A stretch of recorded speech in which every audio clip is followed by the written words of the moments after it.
నేను నేను time observe చేస్తుంటా.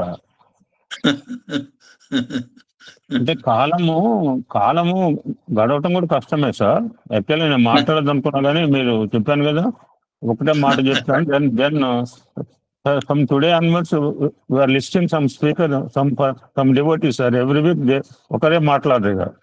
Different Okay. Devotees will speak from today onwards. అంటే ఇప్పుడు ఇందాక మీరు ఒక మాట అన్నప్పుడు నాకు బాగా రికార్డ్. ఇప్పుడు నేను గాయత్రి చేస్తున్నాను సార్, కుక్క గాయత్రి చేయట్లేదంటే కుక్క కూడా గాయత్రి చేస్తున్నాను. చేయకూడదు, చేయలేదు అని అనకూడదు, అంతే తప్పు. ఇదివరకంటే అనేవాడిని నేను గాయత్రి చేస్తున్నాను, కుక్క చేయకపోతే ఎలా ప్రొటెక్ట్ చేయబడింది సార్ కుక్క. దీనికి రిలవెంట్ గా నేను నిన్ననే ఒక తత్వంగా చెప్పాను. He has not call Saibaba. Saibaba అంటే తెలియదు కూడా ఆయనకి. చూడండి సార్, ఇప్పుడు సార్ నేనంటే గాయత్రి చేస్తున్నాను, లెక్క రాసుకున్నాను, సాయంత్రం లెక్కలు అప్పు చెప్తాను. మాకు వరల్డ్ గాయత్రి గ్రూప్ ఉంది. ఇది యాంత్రికమా అనండి, little be what you may call, no problem. నిన్న ఒక మహనీయుడు ధ్యానంలో ఉన్నాడు గంగానది ఒడ్డున. Is in meditation. సడన్ గా గంగా వరద పెరిగింది సార్. అంటే గంగా పెరిగితే మరి నీళ్లు తెలియాలంటే ఆయనకి ఆ స్థితిలో లేడు. చెప్పిన నేను మెడిటేషన్ లో అని చెప్పి దోమ కొడితే చేయబోయే దోమ చంపితే నాది మెడిటేషన్ ఎలా అవుతుంది? దోమ కుట్టినా తెలియని స్థితి మెడిటేషన్ సార్. ఇప్పుడు నేను మెడిటేషన్ చేస్తున్నాను అంటే నాకు ఉక్కగా ఉంది, ఏసీ లేదంటే మెడిటేషన్ చేస్తే నీకు ఉక్క తెలియకూడదు, చలి తెలియకూడదు. సో నేను అతను ధ్యానం చేస్తున్నప్పుడు ఈ మాట కూడా చెప్పాను. అతను ఈ డూయింగ్ మెడిటేషన్ సార్. ఆ యొక్క వరద ఉద్ధృతికి కొట్టుకుపోతుంటే కూడా తెలియలేని స్థితిలో ఉన్నాడు. బట్ ఈ కేమ్ అవుట్. అంటే దానికి కూడా ఉదాహరణ అంటే స్వామి సడన్ గా గుహలోంచి రాగానే స్వామి ట్రాన్స్ లోకి వెళ్ళారు. ఆ ట్రాన్స్ లో ఉండిపోలేదు 80 సంవత్సరాలు. He came out from the trance. అలాగే ఒక వారం రోజులు ట్రాన్స్ లో ఉన్నారు. ఒక గురు పూర్ణం ముందు, మనకు తెలియదు అది. షిడిబాబా 3 రోజులు ట్రాన్స్ లోకి వెళ్ళారు, మళ్ళా వచ్చాడు. సో అతను వరదల కొట్టుకుపోయినప్పుడు తెలియదు సార్, అచేతన స్థితిలో ఉన్నాడు డ్యూ టు డీప్ మెడిటేషన్. తర్వాత he understand that he was in dire state. ఆయన సాధువే, బట్ వరదలో కొట్టుకుపోతుంటే కొట్టుకోపోని అని అనలేరు కదా సార్. సాధారణ సంపత్తిలో ఉన్నాడు ఆయన మహనీయుడు. దానికి తగ్గట్టుగా try to understand the words. So నేను అంటే కొట్టుకుపోమన్నా కొట్టుకుపోనిస్తే కాబట్టి కొంతసేపు కొట్టుకుపోలేదా, తెలియని స్థితిలో కొట్టుకుపోయాడు. సో చేతనావస్థకు వచ్చేటప్పుడు అండర్స్టాండ్ దట్ ప్రమాదకర స్థితిలో ఉన్నాడు అనే భావన వచ్చింది. ఈ ప్రేడ్ భగవంతుని, he prayed G O D, not B A, not S A I, not B A. He just worshipped G O D sir. అంటే వర్షిప్డ్ కాదు, ఆయనకి భావన వచ్చింది, మనసులోకి ఒక భావన వచ్చింది, జీవోడి భావన వచ్చింది. ఎందుకంటే క్లిష్ట పరిస్థితిలో ఉన్నాడు, వాల్స్ టు బి ప్రొటెక్టెడ్. అంటే ముగించదలుచుకుంటే కొట్టుకుపోవచ్చు సార్. ఆయన ఇంకా మరి సాధన చేద్దాం అనుకున్నాడు. అతను ఏం మనకు తెలియదు సార్. అతను మహనీయుడు, సామాన్యుడేం కాదు. ఇటువంటి పరిస్థితుల్లో సత్యసాయి బాబా వారు వెళ్ళి ఆయన్ని నేను కాపాడి వచ్చి, ఇందాక ట్రాన్స్ లోకి వెళ్ళానని చెప్పాను చూసారు మీకు. స్వామి గుహలోంచి, వశిష్ఠ గుహలోంచి రాగానే చుట్టూ బృందం ఉన్నారు. సడన్ గా స్వామి అచేతన స్థితిలోకి వెళ్ళారు, కాసేపు ఉండి మళ్ళీ కేమ్ అవుట్. షిరిడి బాబా సడన్ గా ఉడికే అన్నంలో చేయబెట్టాడంటే ఒక నిప్పుల్లో అంటే పిల్లవాడిని కాపాడాను అన్నాడు అతను సిచ్యువేషన్ లో. సో ఏదో అర్థం కాకపోతే ఒక చుట్టూ ఉన్న ఒక ఆయన చెప్పమంటే, ఎక్స్ప్లెయిన్ చేయమంటే అతను కూడా సరిగ్గా చెప్పకపోతే దెన్ స్వామి ఎక్స్ప్లెయిన్ అవుతుంది. అతను సాయిబాబా భక్తుడు కాదు, అతను but is a good personality, సత్ప్రవర్తన గలవాడు, సత్పురుషుడు. సత్ప్రవర్తన గలవాడు సత్పురుషుడు నువ్వు సాయిబాబా అన్న అక్కడ ఇంకా బాగా క్లియర్ చెప్పారు స్వామి. ఎన్ని రూపాల్లో సార్, ఎంత అద్భుతంగా సార్ వర్డ్ సార్ అది. నేనైనా నువ్వు ఏ రూపంతో పిలిచినా, ఏ నామంతో కలిసినా, ఏ నామాన్ని కొలిచినా వచ్చేది ఒకటే శక్తి. Yeah, you will be protected. You are the person to be protected. Sir Prabhakar, you will be called, don't raise your hand. వాళ్ళు వేరే వాళ్ళు మాట్లాడతారు, నీకు అవకాశం ఉంటే మాట్లాడతారు Prabhakar. Don't raise, Koteswararao will call. So నిన్న అతను సాయి డివోటీ కాదు, సాయిబాబా అని పిలవలేని. అందుకని ఎందుకంటే స్విట్జర్లాండ్ లో కూడా ఒక లేడీ వస్తుంది, ఆవిడకి శారీరక అవస్థ భరించలేక I want to end that life at least. ఎందుకంటే ఒక్కొక్క స్థితిలో శరీర బాధను భరించలేక శరీరాన్ని ముగిస్తే కూడా బాగుండు అని అనిపిస్తుంది కొంతమందికి. అవును సార్, ఆత్మ వాడికి ఆ ఊపిరి అందకపోతే ఏమనుకుంటారు సార్, పైకి చెప్తారు ఈ అవస్థ గొట్టాలు పెట్టుకొని పిలుచుకునే ఈవే థింక్, బట్ పైకి నేను పోవాలని వాడు అంటాడు సార్. అనేవాళ్ళు ఉండొచ్చు మహనీయులు. ప్రాణం మీద తీపి కదా సార్, ఆ ప్రాణ తీపి ఈ రెడీ టు నరకమని అనుభవించడానికి రెడీగా ఉంటాడే కానీ నా వదలటానికి ఉంటే వదేవాళ్ళు మహనీయులు ఉన్నారు కొంతమంది. అటువంటి స్థితిలో శ్రీమూర్తి, స్విట్జర్లాండ్ శ్రీమూర్తి ఇప్పుడు వాళ్ళ దగ్గర అన్నాడు, నాకు ఇప్పుడు పోవాలని లేదు, నేను విపత్కర పరిస్థితుల్లో ఉన్నాను, నేను ఇంకా నాకు అని అన్నప్పటికీ స్వామిపై గైడెడ్ ఇన్ దట్ ఆకాశంలో కాపాడాడండి. ఏమన్నాడు, సాయిబాబాని పిలవలా, నాకు భగవంతుడా నాకు ఇప్పుడే I don't want to end my life, I want నేను ఇంకా కొంతకాలం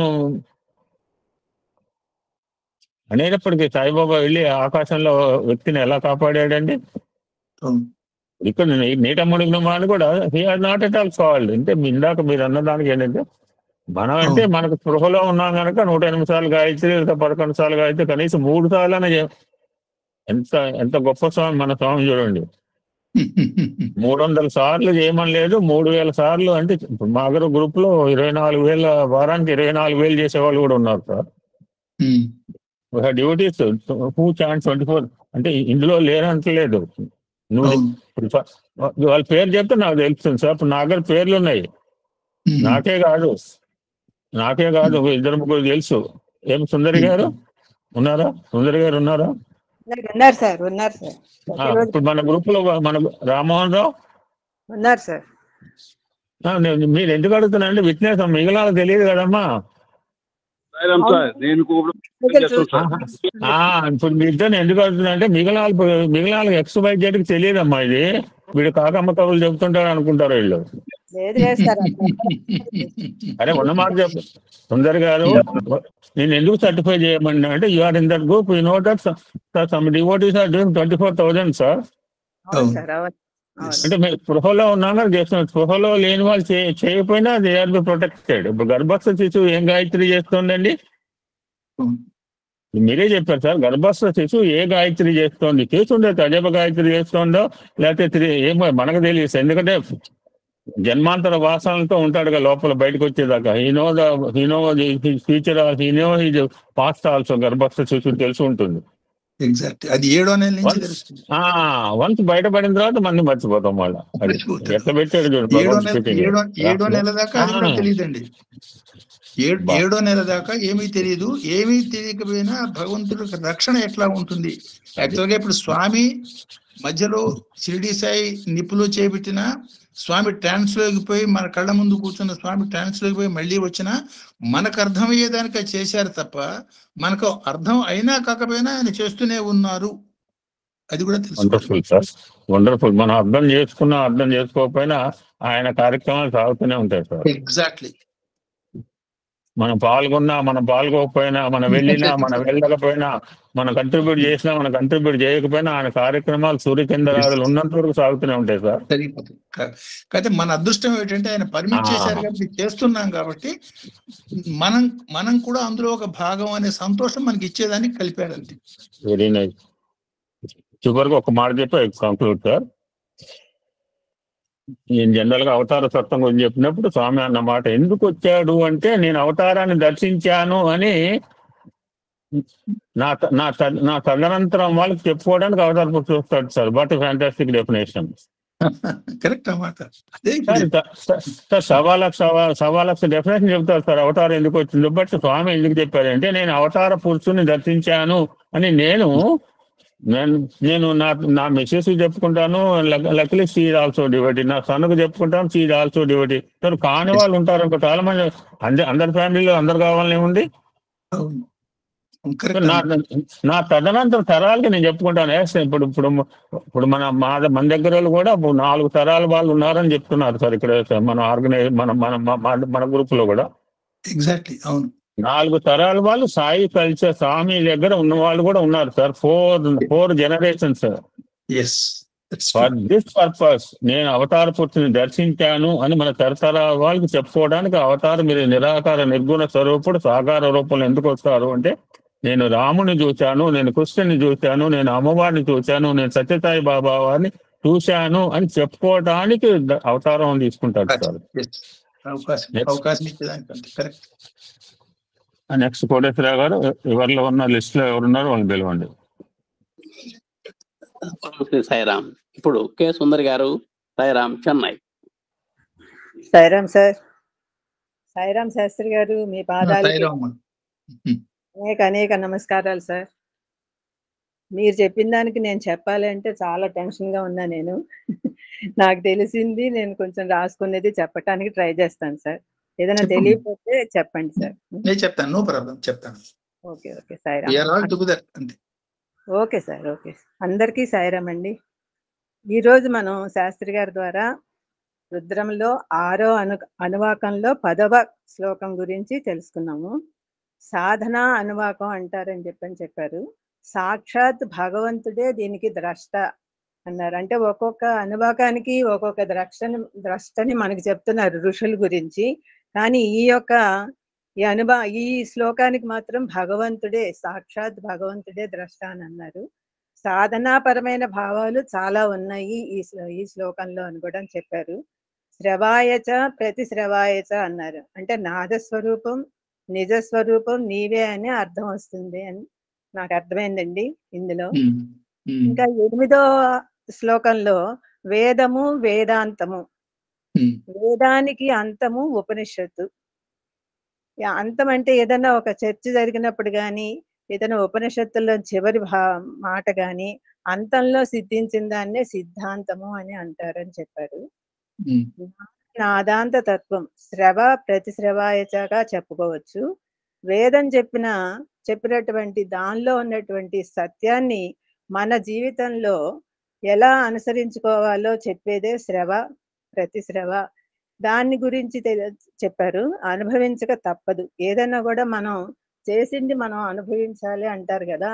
అందుకని చెప్పి మన స్వామివారు కూడా వాచ్ యువర్ వర్డ్స్ అని ఇట్లా అంతా చెప్తూ ఉంటారు కదా. వాచ్ యువర్ యాక్షన్ అని అన్ని చెప్తూ ఉంటారు. మనం చేసేటువంటి ప్రతి పని కూడా ఆలోచించి చాలా జాగ్రత్తగా. చెప్పండి సార్. ఒక్క నిమిషంగా సార్. మీరు అన్నారు చేసిన దానికి నేను దగ్గర 30 సంవత్సరాలు బట్టి ఇట్లా మెడకాయ వంచి రాస్తున్నాను సార్. నా నెక్ వంగిపోయింది సార్. నేను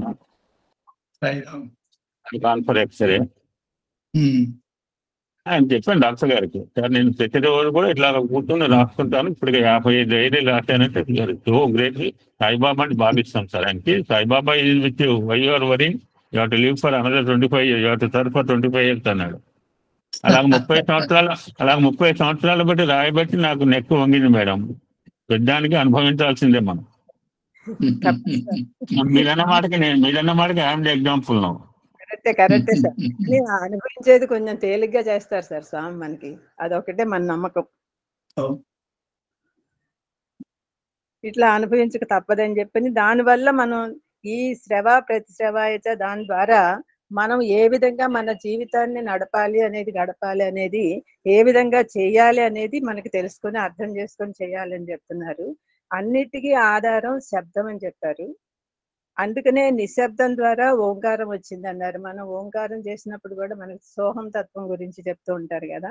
అది ఆది కదలిక ఆది శబ్దం అని కూడా ఓంకారానికి పేర్లు ఉన్నాయని చెప్తూ, సాధారణ శబ్దమునకు ప్రతిధ్వని వస్తుంది, కానీ ఓంకారం నుండి వచ్చిన శ్రవ, దాని నుండి ప్రతి శ్రవ వస్తుంది. దాని నుండే పంచబ్రహ్మలు, పంచభూతాలు, అనంత సృష్టి వచ్చిందని చెప్పారు. కరెక్టే సార్ నేను చెప్పింది?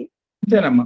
అంటే మెట్టు మెట్టుగా, అంటే ఎట్లా దీన్ని ఆ, ప్రతి ఇమ్మీడియట్ గా జరిగిన రెండింటినీ శ్రవ ప్రతిశ్రవ అనుకునేటట్టయితే, అంటే యాక్చువల్గా దీనికి కూడా ఒక చిన్న కారణం ఒకటి ఉన్నది. ఇది మనకి ఎందుకు అర్థం కావటం లేదో ఉదాహరణ పూర్వకంగా చెప్తాను, తేలిగ్గా మీకు అర్థం అవుతుంది. ఫర్ ఎగ్జాంపుల్, మనం దోవలో పోతూ పోతూ ఒక ఎడారి ప్రాంతంలో పోతూ పోతూ ఒక కుండ పెంకు చూసాము అనుకోండి. ఆ, ఒక కుండ పెంకు చూసినప్పుడు మనకి ఏమనిపిస్తుంది? మనం చూసింది కుండ పెంకు. ఈ కుండ పెంకు చూడంగానే మనకు కలిగే భావన ఏమిటి? ఇక్కడ కుండ పెంకు ఉన్నదంటే ఈ ఎక్కడో కుండ ఉంది. చేసేవాడు ఎవడో ఉండి ఉండాలి, ఒక గ్రామం ఉండి ఉండాలి. ఇవన్నీ మనం ఊహించగలుగుతాం కేవలం ఆ చిన్న కుండ పెంకు నుంచి. ఈ కుండ పెంకు చూసి చూడంగానే కుండ చేసిన వాడు ఉండాలి అని మనం ఊహించాం కదా. అట్లా ఈ సృష్టి అంతా మనం చూస్తున్నాము, కానీ ఈ సృష్టి వెనకాల భగవంతుడు ఉన్నాడని ఎందుకు ఊహించలేకపోతున్నాము అని ఆలోచిస్తే ఒక థాట్ మనకు వస్తుంది.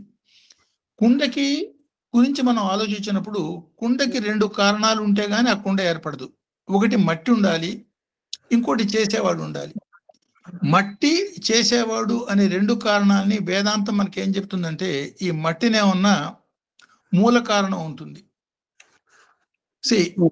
ఈ చేసేవాడినే ఉన్న నిమిత్త కారణం ఉంటుంది. అంటే వాడి నిమిత్తంగా ఆ మట్టిని తీసుకుని కుండ చేశాడు. ఈ 2 కారణాల మూలంగా కుండ ఏర్పడింది కాబట్టి లాజిక్ తో దాన్ని మనం పట్టుకోవచ్చు.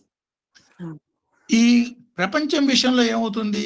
ప్రపంచాన్ని తయారు చేసింది భగవంతుడే అయినా దానికి ప్రత్యేకమైనటువంటి మూల కారణము, చేసిన కారణం అనే 2 కారణాలు, 2 ఒకటే భగవంతుడు అయిపోయినాడు. అంటే మనం భగవంతుడిలో నుంచే వచ్చాము, భగవంతుడి చేతనే చేయబడ్డాము. కాబట్టి ఆ భగవంతుని గురించి ఆలోచించేదానికి మనకి కొంచెం కష్టం అవుతుంది. అందుకని కొంచెం సూక్ష్మ బుద్ధితో ప్రయత్నం చేస్తే తప్ప ఈ భగవతత్వం అనేది అవగాహనకి రాదు అనే మాట మనం అర్థం చేసుకున్నప్పుడు, ఈ శ్రవ, ఈ ప్రతిశ్రవ అనే దాన్ని రెండింటిని మాత్రమే మనం తీసుకుంటే, ఓంకారం ఎక్కడి నుంచి వచ్చింది? నిశ్శబ్దంలో నుంచి వచ్చింది. నిశ్శబ్దం శ్రవ అనుకుంటే ఓంకారాన్ని ప్రతిశ్రవ అనుకోవచ్చు, కానీ నిశ్శబ్దాన్ని మనం శ్రవ అనుకోలేము. ఎందుకు అనుకోలేము అంటే ఆ నిశ్శబ్ద స్థితిలో ఒకే ఒకటి ఉన్నది, రెండోది లేదు. అందుకని అదేమిటో మనకి తెలియదు. అందుకని నిశ్శబ్దము ఓంకారాన్ని శ్రవ ప్రతిశ్రవ అనొచ్చు అన్న ఆ మాట అనకుండా ఓంకారం నుంచి సృష్టి వచ్చిందని ఓంకారాన్ని శ్రవ అనుకుంటే, ఈ అందులోంచి వచ్చిన పంచబ్రహ్మలు ప్రతిశ్రవ. పంచబ్రహ్మని శ్రవ అనుకుంటే అందులోంచి వచ్చిన పంచభూతాలు ప్రతిశ్రవ. పంచభూతాన్ని శ్రవ అనుకుంటే అందులోంచి వచ్చిన సృష్టి మొత్తం ప్రతిశ్రవ. ఇది పైనుంచి కిందకు వస్తున్న శ్రవ ప్రతిశ్రవ ద్వంద్వాలు. అంటే కింద నుంచి మనం పైకి పోయేటప్పుడు, అంటే ప్రతిశ్రవ యొక్క ధ్యేయం ఏమిటి? ఈ ప్రతిశ్రవని ఆధారం, అంటే ఒక కాంతిని ఆధారం చేసుకుని లైట్ పట్టుకున్నట్టుగా, లైట్ ఉన్నదంటే లైట్ నుంచి కాంతి వస్తుంది. అట్లా శబ్దం ఉన్నదంటే శబ్దం నుంచి ప్రతిశబ్దం వస్తుంది. అట్లా ప్రతిశబ్దంగా సృష్టిని మనం తీసుకున్నప్పుడు ఈ సృష్టి యొక్క ధ్యేయం మూలాన్ని, శ్రవాన్ని పట్టుకోవాలి. కాబట్టి అట్లా అల్టిమేట్ మూలం మనకేమిటి? పంచభూతాలు, పంచభూతాల నుంచి పంచబ్రహ్మలు, పంచబ్రహ్మల నుంచి ఓంకారం, ఓంకారం నుంచి నిశ్శబ్దం. ఈ మార్గంలో మనం పైకి పోయేదాన్ని సాధనా మార్గం అన్నారు. మూల కారణాన్ని పట్టుకునే ప్రక్రియ, ఆ మార్గంలో ప్రయాణం చేస్తూ రుద్రంలో మొదటి మంత్రం 4 స్థాయిల్లో మూల కారణాన్ని పట్టుకొని ఆదికి చేరేదానికి ప్రయత్నం చేయటమే ఈ శ్రవ ప్రతిశ్రవ ద్వంద్వాన్ని భగవంతుడు మనకి చెప్పడానికి కారణం. అట్లా అన్వయం చేసుకోవచ్చు. Okay sir. శివుని యొక్క ఢమరకం 3 ఆకారంగా ఉంటుంది. దానికి 2 త్రాళ్ళు వేలాడుతూ ఉంటాయి. దాని శబ్దమే తారకం అన్నారు. ఉదాహరణకి చెప్పేది అదే సార్, అదే. అది శబ్దం నుండి ఇంకోటి చెప్పారు సార్, అదేంటి అర్థం కాలేదు నాకు. అంటే ఆయన ఢమరుకు మోగిచ్చినప్పుడు 14 సార్లు ఢమరుకు మోగిచ్చాడు స్వామి శివుడు. ఆ శివుడు ఢమరుకు మోగిచ్చినప్పుడు వచ్చిన శబ్దాలు ఏమిటి? ఐవన్, అరులు, ఇట్లాంటి శబ్దాలు వచ్చినాయి. ఈ శబ్దాలన్నింటినీ అర్థం చేసుకున్న పాణిని మహర్షి అర్థం చేసుకున్నారు. అర్థం చేసుకున్నాడు కానీ ఏమిటి చెప్తున్నాడు, ఎందుకు చెప్తున్నాడు, దీనికి నాకు సంబంధం ఏమిటి అనే మాట ఆయనకి పూర్తిగా అర్థం కాలే. ఈ అర్థం తెలుసుకునే దానికి నందీశ్వరుడు ఎప్పుడు శివుడి మీద ఏకాగ్రంగా అక్కడే ఉంటాడు కదా. అవును సార్. ఆ నందీశ్వరుని పోయి అడుగుతాడు, స్వామి మాకు ఇది కొంత అర్థం కాలేదు, అర్థం అయ్యి కాకుండా ఉన్నది, దీని ఏమిటివి స్వామికి చేసిన, శివుడు చేసిన ఉపదేశాన్ని మేము ఎట్లా అర్థం చేసుకోవాలంటే ఇది సృష్టి విజ్ఞాన రహస్యం అని చెప్పాడు. అంటే సృష్టి ఎట్లా చేశాను అనే మాటని, ఆ రహస్యాన్ని మీకు చెప్పాడు. ఓంకార స్వరూపుడైనటువంటి భగవంతుడు ఓంకారం నుంచి డైరెక్ట్ గా సృష్టి చేసేదానికి 50 అక్షరాల రూపంలో తనని తను వ్యక్తం చేసుకున్నాడు. అందుకనే అమ్మవారి నామాన్ని ఏం చెప్పాను, ఏకానేకాక్షరాకృత్యే నమః. ఏకాక్షరం అంటే ఏకాక్షరం, ఇది బ్రహ్మ, ఓంకారం, ఓంకారం నువ్వే తల్లి. ఓంకారం నుంచి వచ్చినటువంటి ఆ ఆ ఈ ఊ ఈ అక్షరాలన్నీ కూడా 50 అక్షరాలు, ఈ 50 అక్షరాలకున్న రూపాలన్నీ నువ్వే తల్లి. సో అంటే ఓంకారం అనేది శ్రవం అయ్యేటట్టయితే, ఈ 50 అక్షరాలు ప్రతిశ్రమం అయ్యేటట్టయితే, ఈ 50 అక్షరాల రూపంలో అనేక రకాల సృష్టులు చేశాడు. కాబట్టి ఈ సృష్టి యొక్క ధ్యేయం అంతా ఆ శ్రవ ఓంకారం, దానికి మనం పోవాలి. సో ఈ అక్షరాల్ని పట్టుకుని ఎట్లా సాధన చేసి ఆ ఓంకారం యొక్క అనుభూతి మనం పొందాలి అనే రహస్యమే మంత్ర రహస్యం. దీనికి స్వామి చెప్పిన మాట ఏమిటి, సాకారాన్ని పట్టుకుని నిరాకార అనుభూతి పొందొచ్చు అనే మాట చెప్పి దానికి మంచి ఉదాహరణ చెప్పారు. వేసంకాలం ఎండమావి వెంటబడి దాహం తీర్చుకోవటం అనేది దాదాపు అసాధ్యం. ఎందుకని, పోతున్న కొద్దీ నడిచిపోతూనే దూరం దూరంగా కనపడుతూనే ఉంటుంది ఎండమావి. కానీ ఎండమావి కోసం మనం పరిగెత్తడంలో మనకి తెలియకుండానే నేలబారుగా ఉన్న ఒక మంచినీళ్ళ బావిలో పడ్డాం అనుకోండి, మనం దాహం తీరుతుంది కదా. కానీ దాహం తీరేదానికి కారణం ఎండమావి కాలేదు, ఎండమావి వెంట పడటం మూలంగా మనకి దాహం తీరింది.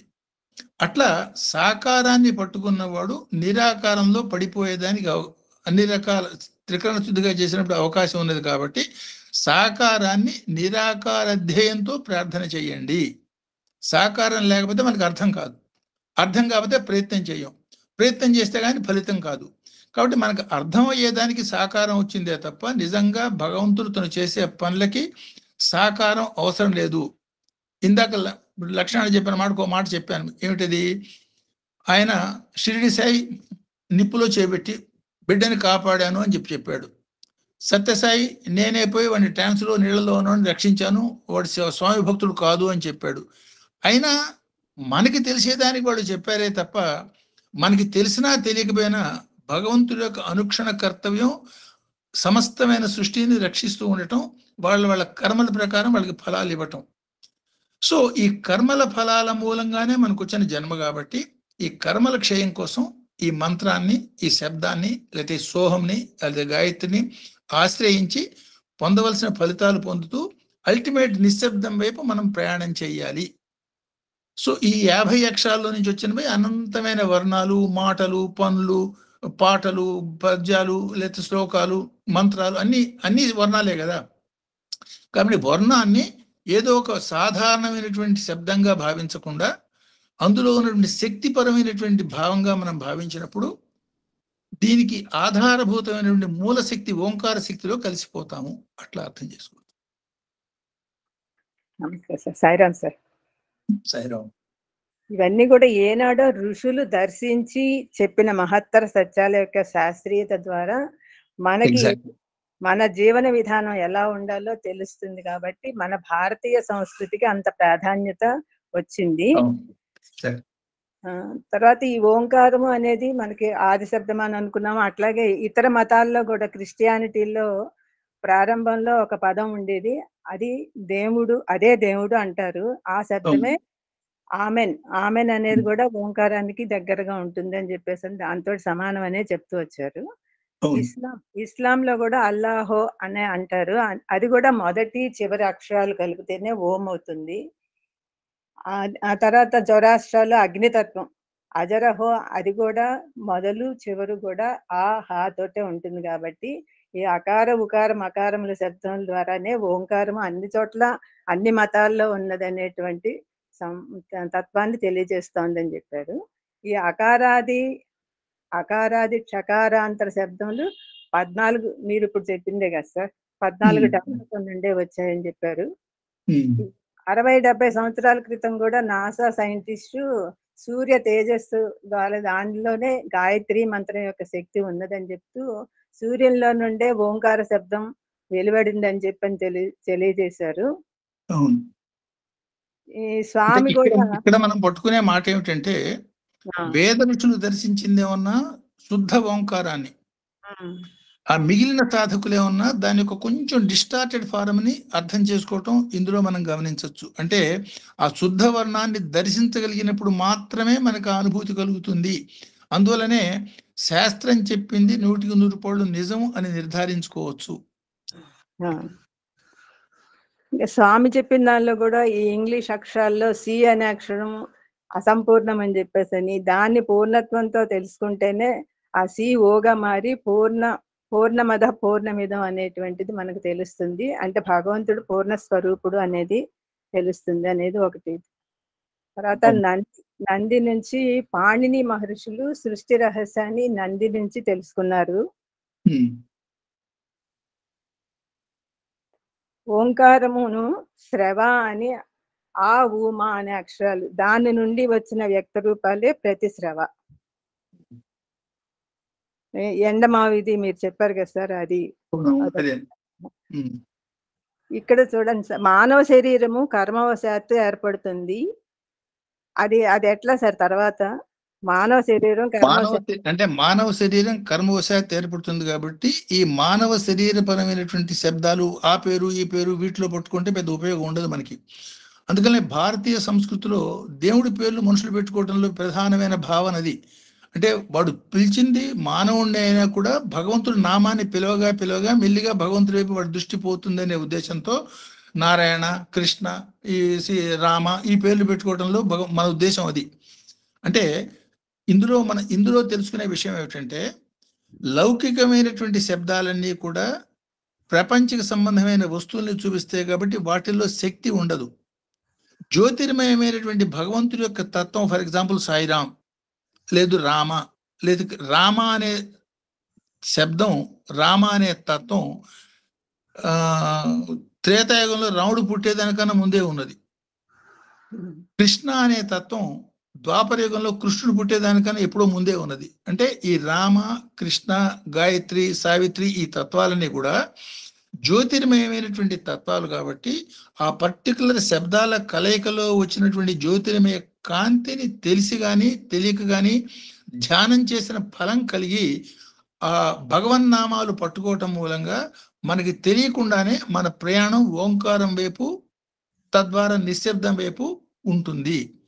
అంటే లౌకికమైన శబ్దాలు పట్టుకోవటంలో ప్రపంచం వైపు మన ప్రయాణం ఉండేటట్టయితే, జ్యోతిర్మయమైనటువంటి భగవన్నామాలు ఇప్పుడు భజన చేస్తున్నాం, భజనతోనే తరించవచ్చు మనస్ఫూర్తిగా త్రికరణ శుద్ధిగా చేసేటట్టయితే. కారణం ఏమిటి? ఆ భజనలో ఉన్నవన్నీ అనేక రకాల భగవన్నామాలు. సో ఈ అనేక రకాల భగవన్నామాలోంచి ఒకటి బాగా మనసుకు హత్తుకుంది, అదే మనసులో 24 గంటలు రిపీట్ అవుతోంది అనుకోండి. కొన్నాళ్ళు పోయేటప్పటికి, కొన్నేళ్ళు పోయేటప్పటికి తదాకార స్థితి అంటారు. ఏ నామాన్ని అయితే మనం పట్టుకున్నామో దాని ఆకారం మనం పొందే స్థితి వస్తుంది. అట్లాంటి తదాకార స్థితిగా భగవంతుడి యొక్క నామాన్ని, భగవంతుడి యొక్క రూపాన్ని ఎవరైతే పట్టుకుంటారో వాళ్ళకి తెలియకుండానే మొదటి శబ్దమైనటువంటి శ్రవస్వరూపమైనటువంటి ఓంకారంలో కలిసిపోతారు. అట్లా అన్వయం చేసుకోవచ్చు. శబ్ద బ్రహ్మ నుండి నిశ్శబ్ద బ్రహ్మతత్వం పొందవచ్చు. అమ్మవారి త్రిశతిలో కూడా ఏకాక్షర నామం నుండి నాద బ్రహ్మతత్వం అనే నీవే తల్లి అని, అంటే మొత్తం అన్ని అక్షరాలు కూడా కలిపితే కూడా వచ్చేది ఒకే అక్షరం, ఒకే అమ్మవారు అని చెప్పినటువంటి తత్వాన్ని తెలియజేస్తుంది.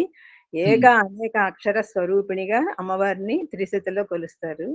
ఈ గణపతుల్లో కూడా 36 రకాలు ఉంటాయి. వాటిల్లో కూడా ఆ మంత్ర నాదాలను బట్టి కొంచెం మార్పు వల్ల ఋషులు దర్శించి వారు చెప్పిన దాన్ని బట్టి ఆ రూపం ఏర్పడి అట్లా 36 రూపాలుగా వచ్చాయని చెప్పని అన్నారు. నాదంలో కలిగిన మార్పు వలన రూపంలో మార్పు వస్తుంది. శ్రవ, ప్రతిశ్రవ అచ్చులన్నీ కూడా ఆ నుండి అహా వరకు స్ఫటిక వర్ణం తెల్లని రంగులో ఉంటాయి అని చెప్పారు. హల్లులన్నీ కూడా బొగడపు వర్ణం కలిగి ఉంటాయి. హల్లులో కచట తప వర్గాలు అంటే 25 అక్షరాలు, కా చ ట త ప, ఒక్కొక్కటి 5 అక్షరాలు, 5 × 5 25 అక్షరాలు. ఆ 25 అక్షరాలు పొగడపు వర్ణం. ఈ మా వరకు అన్నారు సార్. అది ఏ వర్ణం? పసుపు వర్ణం అన్నారు. అది కొంచెం నాకు తెలియలేదు సార్. అంటే యా దగ్గర నుంచి హా దాకా పసుపు వర్ణం. యా అంటే ఇప్పుడు ఆ అక్షరాలు కనుక మనం గుర్తుపెట్టుకునేటట్టయితే కచట తప అంటాం.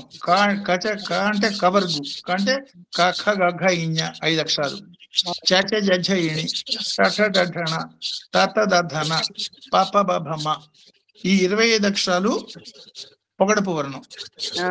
తర్వాత ఎరలవ శేష సహ 8 అక్షరాలు. ఈ 8 అక్షరాలు ఏమన్నా పసుపు పచ్చటి వర్ణం. తా ఉన్నది అది అరుణ వర్ణం, అది ద్విక్తాక్షం అరుణ వర్ణం. ఆ దగ్గర నుంచి ఆహా దాకా స్ఫటికం లాగా తెల్లటి స్ఫటిక వర్ణం. అంటే ఈ వర్ణాలు వీటికి ఉన్నాయి కాబట్టి ఈ వర్ణాలతో కలిపినప్పుడు రకరకాల వర్ణాలు ఏర్పడతాయి. కాబట్టి మంత్ర దేవతలకి అనేక రకాల రూపాలు నామ రంగులు ఉంటాయని కారణం అది. శివుణ్ణి స్ఫటిక రూపం ఉంటాం, అమ్మవారిని నలుపు రూపం ఉంటాం, ఇద్దరు ఒకటే అంటాం. మళ్ళీ అంటే ఆ అక్షర శక్తుల యొక్క కలయిక మూలంగా వచ్చిన రంగుల్ని రూపాల్ని ఆ దేవతలకి మనం ఆపాదింపజేస్తున్నాం. అది ఆ మంత్రానికి మంత్ర రూపానికి ఉన్నటువంటి సంబంధాన్ని అర్థం చేసుకున్నవాడు ఋషులు. ఒకే ఒక ఓంకారం నుండి వచ్చిన 50 అక్షరాలు ఇవన్నీ మన శరీరంలో షట్చక్రాల్లో ఉన్నాయి. ఎగ్జాక్ట్లీ. మనం ఈ అక్షరములు పలికినప్పుడు ఆ అక్షర దేవతల అనుగ్రహం పొందగలుగుతాం. ఎగ్జాక్ట్లీ. ఇప్పుడు ఇందాక చెప్పింది కనుక ఇక్కడ అప్లై చేసుకుంటే కంఠం దగ్గర దాని విశుద్ధ చక్రం ఉంటాం, 5వ చక్రం. ఆ 5వ చక్రం దగ్గర ఆ దగ్గర నుంచి అహా దాకా ఉన్న 16 అక్షరాలు ఉంటాయి, 16 అక్షర దేవతలు ఉంటాయి. అంటే అన్ని శుద్ధమైనటువంటి మాలా స్వరూపం. అదే ఈ కాకగైన్య చని టఠ వరకునే ఉన్న హృదయం దగ్గర 12 అక్షరాలు ఉంటాయి, నాభి దగ్గర 10 అక్షరాలు ఉంటాయి, విశుద్ధ చక్రం దగ్గర స్వాధిష్టానం దగ్గర 6 అక్షరాలు ఉంటాయి, మూలాధారం దగ్గర 4 అక్షరాలు ఉంటాయి, కనుబొమ్మల మధ్యలో 2 అక్షరాలు ఉంటాయి. అన్ని కలిపి 50 అక్షరాలు అవుతాయి. బయట 50 ప్లేసుల్లో 50 శక్తి క్షేత్రాలు, శక్తి పీఠాలు మనం చూస్తాం. మన శరీరంలో ఈ అక్షరాలే శక్తి పీఠాలు. కాబట్టి ఈ అక్షరాలని మనం ధ్యానం చేయటం మూలంగా ఆ శక్తి పీఠం యొక్క అనుభూతిని మనం పొందొచ్చు. దానికి అంటే మన శరీరానికి విశ్వానికి సమన్వయాన్ని అర్థం చేసుకుని ఈ మనం ప్రతిశ్రవ స్థితిలో ఉన్న మనం ఆ శ్రవ స్థితికి, ఓంకార స్థితికి ప్రయాణం చేసటమే ఇందులో అంతరార్థం. అట్లా అర్థం. అచ్చులన్నీ భాగవతి తత్వం, హల్లులన్నీ శివస్వరూపం అంటూ అన్ని అక్షరములు శివశక్తి స్వరూపంగా చెప్పారు. శక్తితో కలవని శివుడు తన చేతితో ఏమీ చేయలేడు, అందుకే స్థాణువు అంటారు. అంబాజీపేటలో ఉన్న శక్తి స్వరూపం 50 అక్షరాలకు ప్రతీక సార్. అది తమిళనాడులో శివక్షేత్రంలో 50 అక్షరాలకు సంబంధించింది ఒక క్షేత్రం ఉంది. ఎవరైతే శబ్ద బ్రహ్మ నిష్టలో పరిపూర్ణుడు అవుతాడో అక్కడ ఎట్లా సార్ అది? అంటే శబ్ద బ్రహ్మ అంటే ఏమన్నా మంత్రాలమ్మా. ఓంకారాన్ని ధ్యానం స్వామి 21 సార్లు ఓంకారం చెప్పి మనకి చెప్పారు కాబట్టి చేస్తున్న. నిజంగా ఓంకారం చేసేదానికి మనలో ఎవరికి అధికారం, అర్హత లేదు. కేవలం సన్యాసులు మాత్రమే చేయాల్సింది. ఓంకారాన్ని రోజు 21 సార్లు సాధన చేయమన్నారు. ఏమిటి దాని అర్థం? ఓంకార సాధన మూలంగా మనకి తెలియకుండానే ఇందులో యోగనిష్టలోకి వెళ్ళిపోతాం. సో మనం పట్టుకున్నది శబ్దము. ఈ శబ్ద బ్రహ్మను ఎవడైతే పట్టుకుని సాధన చేసి అందులో లయమైపోతాడో వాడు మెల్లిగా నిశ్శబ్దంలో జారిపోతాడు. అంటే భగవంతుడి యొక్క అనుభూతిని పొందుతాడు. అంటే శబ్ద బ్రహ్మలో ఎవడైతే నిష్ట కలిగి ఉంటాడో వాడికి భగవంతుడి యొక్క పరబ్రహ్మ యొక్క అనుభూతి కలుగుతుంది అని అర్థం. అంటే మంత్ర సాధన లేదు, ఈ సపోజ్ పాటలు మన భజన పాటలే పాడుతున్నాం, పక్కవాడితో పోటీ పడి పాడకుండా దాన్ని ఆనందిస్తూ భగవంతుడు నేను పిలిచిన పిలుపుకి రావాలి అన్న భావంతో అదే భజన చేసేటట్టయితే అది శబ్ద బ్రహ్మ శబ్ద సాధన అవుతుంది. శబ్దాన్ని త్రికరణ శుద్ధిగా ఆ మాదిరిగా భావిస్తూ సాధన చేసేటట్టయితే అది పరబ్రహ్మలో కలిపేదానికి దోహదపడుతుంది. ఇట్లా ఇంకా గాయత్రి మంత్రం గురించి, గాయత్రి అంటేనే ప్రాణరక్షణ కోసం చేసేటువంటి మహా అద్భుతమైనటువంటి మంత్రం. త్రిపద గాయత్రి 24 అక్షరాలతో ఉంటుంది. గుప్త గాయత్రి పరమేశ్వరి పరమైన మంత్రము, పైకి చెప్పేది కాదు, చాలా శక్తివంతమైందని చెప్పారు. గుప్త గాయత్రి. ఇంకో మూడవది అజప గాయత్రి. తత్వం గాలి పీల్చే సోహం తత్వం.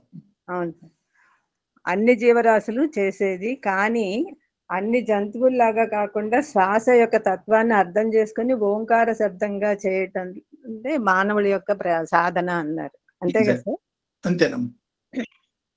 ఇక్కడ పంచ శక్తులు చెప్పారు చూడండి సార్. దుర్గా, లక్ష్మి, సరస్వతి, గాయత్రి, ఇంకొక Radha. Okay sir, thank you sir. అంటే ధారగా భగవంతుని ధ్యానించడమే రాధ అన్నారు స్వామి. త్రిమూర్త్యాత్మకము అండ్ జ్ఞానము అండ్ ఐదోది రాధ. ఇది త్రిశక్త్యాత్మకము, జ్ఞానాత్మకము, భక్త్యాత్మకము. సో రాధకి భక్తి పెట్టుకోవడానికి మనం రాధకి గురించి చెప్తాం, భక్తి అనేది చెప్తుంటారు కనుక అది ఇందాక వేరే వాడు వాడారు. ఇప్పుడు భక్తి అయితే మనకు గుర్తుంటుంది సార్, రాధకి తేలిగా గుర్తుంటుంది. అదే సార్, మీరు చాలా సార్లు చెప్తారు కదా, ధారణ అని చెప్పి తిరిగేస్తే ధార అవుతుంది, అది చెప్తారు కదా, అదే అని. అవును, అదే. ఇది 10 ముద్రల గురించి చెప్పారు సార్, నేను ఎక్కువ రాసుకోలేకపోయాను. అంటే గాయత్రి ముద్రల పేర్లమ్మా అవి. ఆ గాయత్రి ముద్రల పేర్లలో యాక్చువల్ గా ఒక బిందువు 2గా మారే ప్రక్రియని మొదటి 4 ముద్రలు చెప్తాయి. ఈ 4 ముద్రలని ఏకముఖం ఉంటాం. ఏకముఖం అంటే ఏమిటి? గర్భస్థ శిశువుకి అమ్మవారు ఏదైతే ఏ శక్తి అయితే రక్షిస్తూ ఉంటుందో ఆవిడ ఏకముఖంగా రక్షిస్తోంది అని. అంటే మనకి తెలియని స్థితిలో కూడా భగవంతుడి యొక్క రక్షణ, ఈ గాయత్రి తత్వం యొక్క రక్షణ, అక్షర శక్తుల యొక్క రక్షణ ఎట్లా పొందుతున్నాము అనే దానికి ఇండికేషన్ కోసం చెప్పాను. అయితే ఇప్పుడు మనం గాయత్రి మంత్రంలో ఎందుకు తలుచుకోవటం అంటే, కృతజ్ఞతాపూర్వకంగా నాకు తెలిసినా తెలియకపోయినా నన్ను రక్షించి ఇంతదాకా పట్టుకొచ్చావు తల్లి, ఆ మిగతా పని కూడా పూర్తి చేసి నన్ను భగవంతుల్లో ఐక్యమయ్యేదాకా నన్ను రక్షిస్తూనే ఉండు అనే ప్రార్థన, కృతజ్ఞతాపూర్వక ప్రార్థన కోసం మనం చేస్తాం. అట్లా గర్భస్థ శిశువు యొక్క తొలి మాసంలో, అంటే మానవ శిశు పరంగా మనం చెప్పుకుంటున్నప్పుడు ఇది చెప్పుకుంటున్నాము, ఆ తొలి మాసంలో ఆ దేవత రక్షిస్తూ ఆ చుట్టూతో ఉన్నటువంటి 16 అక్షర శక్తులు ఆ దగ్గర నుంచి అహా దాకా ఉన్నటువంటి అచ్చులు అమ్మవారి రూపంలో, ఈ 16 దేవతలు ప్లస్ 1 16 ప్లస్ 1 17 మంది దేవతల రూపంలో ఆ భగవతి మనని రక్షించడం మూలంగా 1 2గా మారటం, ఆ గర్భం నిలవటం, మెల్లిగా గర్భస్థ శిశువు పెరగటం అనే ప్రక్రియ వచ్చింది. సో కేవలం సైంటిఫిక్గా మనం ఆలోచించినప్పుడు ఏమంటాం? ఆడ మగ కలయిక మూలంగా గర్భం ఏర్పడుతుంది అంటాం. అది కరెక్టే, కానీ కేవలం దాని మాత్రం చేతనే కాదు, దానికి భగవత్ శక్తి జోడింపబడ్డప్పుడు మాత్రమే గర్భధారణ జరుగుతుంది అనే మాటని ఇండైరెక్ట్ గా మనకి ఈ మంత్రం చెప్తుంది. అంటే అట్లా గర్భస్థ శిశువు ఏర్పడ్డ తర్వాత కూడా 1వ నెలలో ఉన్న స్థితి ఈ 12 అక్షర శక్తులు కాపాడి దాన్ని 2వ నెలకి తీసుకుపోతాయి. ఆ 2వ నెలలో ఉన్నటువంటి స్థితి 12 అక్షర శక్తులు, హృదయ స్థానంలో ఉన్న 12 అక్షర శక్తులు కాఖ గఘ టాట అంతవరకు ఆ అక్షర శక్తులు కాపాడి 3వ మాసానికి తీసుకుపోతాయి. ఆ 3వ మాసానికి తీసుకుపోయిన శిశువుని నాభి దగ్గర ఉన్నటువంటి 10 అక్షర శక్తులు కాపాడి 4వ మాసానికి తీసుకుపోతాయి. ఆ స్వాధిష్టాన చక్రంలో అక్కడి నుంచి కాపాడి 6 అక్షర శక్తులు కాపాడి మూలాధార శక్తికి తీసుకుపోతాయి, 5వ మాసానికి తీసుకుపోతాయి. అక్కడి నుంచి ఆ 4 శక్తులు కాపాడటం మూలంగా 6వ నెలలకు వచ్చినప్పుడు త్రికూటం ఉంటాం, లేకపోతే భ్రూమధ్యం ఉంటాం. అక్కడున్న 2 అక్షర శక్తులు హంసని, క్షమ అనే 2 శక్తులు, ఆ 2 శక్తులు కాపాడి 7వ మాసానికి తీసుకుపోతాయి. 7వ మాసానికి తీసుకుపోయిన శిశువుని సహస్రారంలో ఉన్నటువంటి పరాశక్తి కాపాడి 8వ మాసం, ఆ 9వ మాసం పూర్ణంగానే విడుదల. సో కాబట్టి ఈ అక్షర శక్తులు మనకి తెలియకుండా కూడా కాపాడుతున్నాయి. కాబట్టి ఆ కృతజ్ఞతాపూర్వకమైనటువంటి భావంతో వాటిని మంత్రపూర్వకంగా తెలుసుకునే విధానాన్ని గాయత్రి మంత్రంలో ముద్రల్లో నిక్షిప్తం చేశారు. కాబట్టి ముద్రా సహితమైన గాయత్రి చేసి పూర్ణ ఫలితం పొందండి అని పెద్దవాళ్ళు చెప్తారు. అంటే ఈ అక్షర శక్తులకి, ఈ గాయత్రి ముద్రలకి, రక్షణకి, ఆ జీవ చైతన్యానికి సంకేతం ఉన్నది. 7వ నెల దాకానే చెప్తారు. 7 నుంచి డెలివరీ అయ్యి 9వ నెల శిశువు జననం అయ్యేదాకా కూడా ఆ గర్భస్థ శిశువు అనేక రకాలుగా వెనక జన్మలో చేసిన కర్మల యొక్క ఫలితాల మూలంగా జన్మ వచ్చిందన్న జ్ఞానంతో చేసే అనేక రకాల ప్రార్థనలకి సంకేతాలు మిగతా ముద్దల్లో మనం చూస్తాం. చిట్ట చివరి సంకేతం ఏం చూస్తామంటే పల్లవం అంటే ఏమిటి? వికసించిన పద్మము. అంటే పూర్ణంగా వికసించిన పద్మంలాగా సహస్రారంలో ఉన్నటువంటి శివశక్తుల యొక్క చైతన్యాన్ని దర్శించి నేను మళ్ళీ తిరిగి జన్మ ఎత్తకూడదు అనే భావన ఏదైతే గర్భస్థ శిశువు చేసిందో దాన్ని తెలుసుకుని ఆ మార్గంలో కంటిన్యూ చేయటానికి గాయత్రి మంత్ర సాధనగా అర్థం చేసుకోవచ్చు. ఇది కొంచెం జటిల, అంటే ఎంత సూక్ష్మంగా ఎంత సింపుల్ మంత్రమో అంత జటిలంగా కూడా ఉంటుంది. అందుకని కొంచెం 1-2 సార్లు అర్థం చేసుకుని మెల్లిగా ఆచరణలో పెట్టాల్సిన వివరాలమ్మా. మీరు చెప్పిన అన్ని మళ్ళా వింటేనే కానీ మేము ఆచరించలేము సార్. ఇంకా లాస్ట్ గా ప్రతి శ్రవ ద్వారా మళ్ళీ మనం జన్మించకుండా సాధన చేస్తున్నామా అని ఆలోచిస్తూ దాన్ని మనం విచారణ చేస్తూ ఉంటే, అంటే స్వామి చెప్పినట్టు వాచ్ కి అబ్రివేషన్ గా చెప్పారు కదా, అవన్నీ మనం ఆలోచించి చేస్తూ ఉంటే మనం స్వామి పాదాల దగ్గర చేరగలం అని చెప్పి తెలుసుకున్నాను సార్. సార్ ఒక్కటి కంసుడు శాపం అన్నారు సార్, అది ఏంటి? కంసుడికి ఉన్నటువంటి శాపం ఏంటి? కంసుడు అవును సార్, భయయోగి అన్నారు కంసుడిని, నేను ఒక చోట విన్నాను. అవును, అంటే భగవంతుడి చేత చివరికి, అంటే ఇప్పుడు అమ్మవారి శ్లోకంలో ఒకటి కనుక చూస్తే మీకు అర్థమవుతుంది. దుర్గా సప్తశతిలో ఈ శ్లోకం చెప్తారు, ఈ మంత్రలోకాన్ని చెప్తారు. అమ్మా నీ కరుణ అమోఘం, ఎంత కరుణ లేకపోతే రాక్షసుల్ని కత్తితో యుద్ధం చేసి సంహారం చేశావు అని దేవతలు స్తుతిస్తారు అమ్మవారిని. ఏమిటంటే శస్త్రపూతంతో వాడిని చంపటం మూలంగా వాడికి మోక్షం కలిగించేదానికి అర్హత కలిగించావు. అంటే కేవలం వాడు చేసిన పనికి సంకల్పంతోనే చంపేసేసేయచ్చు, శాపం పెట్టి చంపేయచ్చు. శాపపరంగా సంకల్పంతో చంపేటట్టయితే వాడికి మోక్షార్హత లేకుండా పోతుంది. కాబట్టి తన చేతి ద్వారా చంపి వాడికి మోక్షం ఇచ్చిన పరిస్థితి. అంటే కంసుడు కూడా తెలిసి కానీ తెలియక కానీ కోపంతో కానీ ద్వేషంతో కానీ సర్వకాల సర్వావస్థలో కృష్ణ చింతన చేసేవాడు. ఈ కంసుడు కన్నా ముందు ఈ కంసతత్వాన్ని అర్థం కావాలంటే ఆ పూతన తత్వం ముందు మనం అర్థం చేసుకోవాలి. పూతన, బలిచక్రవర్తి కూతురైన పూతన తండ్రిని యాచించేదానికి వచ్చిన పిల్లవాడిని చూసి చాలా ముచ్చట పడుతుంది. అరే ఇట్లాంటి పిల్లవాడికి తల్లి ఇట్లాంటి పిల్లవాడికి పాలిస్తే కదా జీవితం సార్థకం అని అనుకుంటుంది. అది ఓ చిన్న పిల్లవాడుగా గొట్టుడుగా వస్తాడు. వచ్చి 1, 2, 3 అడుగులు అడుగుతాం, 3 అడుగులు ఎత్తిన పెట్టడం, బలిచక్రవర్తిని తొక్కేయడం చూడంగానే వీడికి చాలా కోపం వస్తుంది. వీడిని చంపేద్దాం అన్నంత తీవ్రమైన కోపం వస్తుంది. అంటే ఏది చేసినా మనస్ఫూర్తిగా చేసే ఒక లక్షణం ఉండటం మూలంగా ఆ మొట్టమొదటి చేసిన ప్రార్థన ఇట్లాంటి పిల్లవాడికి తల్లి పాలిస్తే ఆ జన్మ సార్థకం అనే భావన మనస్ఫూర్తిగా చేసింది.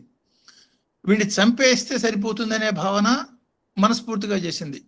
మొదటి భావనకి ఏమన్నా పూతన రూపంలో ఆ పిల్లవాడికి, అంటే కృష్ణుడు అనే పిల్లవాడికి భగవంతుడికి తను పాలిచ్చే యోగం కలిగింది.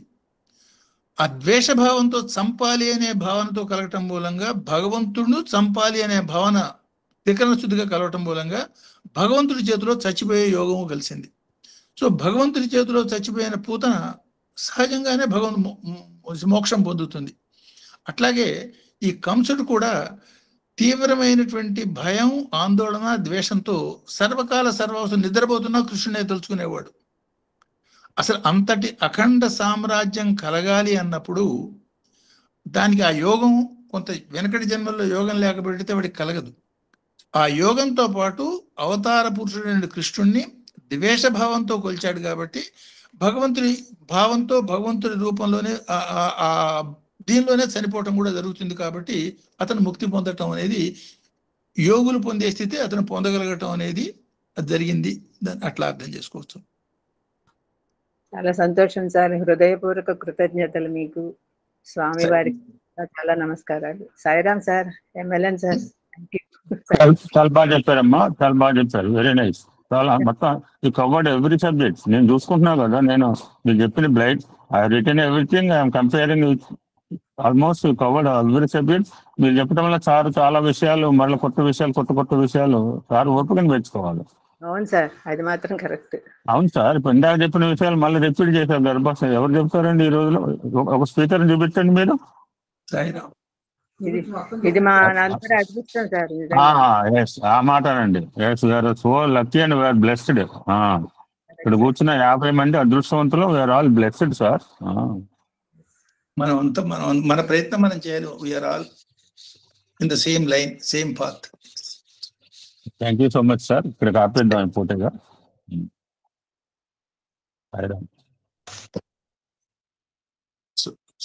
అందరికీ నమస్కారం.